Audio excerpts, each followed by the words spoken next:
ଦିନର ଭଲ ପାଇବା ଏବେ ସତ ହେବାକୁ ଯାଉଛି। ନୂଆ ପରିଚୟ ପାଇବାକୁ ଯାଉଛି।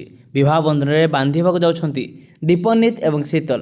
ଆପଣମାନେ ସମସ୍ତେ ନିଶ୍ଚିତ ଭାବରେ ଆଗକୁ ଏହି ଭିଡ଼ିଓରେ ତାଙ୍କର ବାହାଘର କେବେ ହେବାକୁ ଯାଉଛି ତା ସହିତ ତାଙ୍କର ଏନଗେଜମେଣ୍ଟ ସମ୍ପର୍କରେ ଡିଟେଲ୍ସରେ ଜାଣିବାକୁ ପାଇଯିବେ।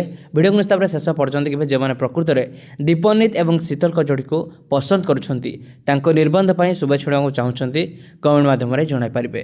ତେବେ ଦର୍ଶକ ବନ୍ଧୁ, ଦୀର୍ଘ ଦିନର ଭଲ ପାଇବା ଆଜି ସତ ହେବାକୁ ଯାଉଛି। ରିଲ୍ ଲାଇଫ୍ ବେଷ୍ଟ ଫ୍ରେଣ୍ଡ ଏବେ ରିଏଲ୍ ଲାଇଫ୍ରେ ସ୍ୱାମୀ ସ୍ତ୍ରୀ ହେବାକୁ ଯାଉଛନ୍ତି।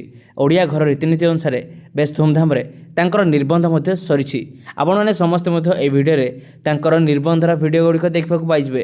ତାହା ସହିତ ତାଙ୍କ ନିର୍ବନ୍ଧରେ କିଏ କିଏ ସବୁ ଅଲିଉଡ଼ର ତାରକାମାନେ ପହଞ୍ଚିଥିଲେ ସେଇଟା ମଧ୍ୟ ଦେଖିବାକୁ ପାଇଯିବେ। ତେବେ ଦୀପନିତ ହେଉଛନ୍ତି ଜଣେ ଓଡ଼ିଆ ଇଣ୍ଡଷ୍ଟ୍ରିର କଳାକାର।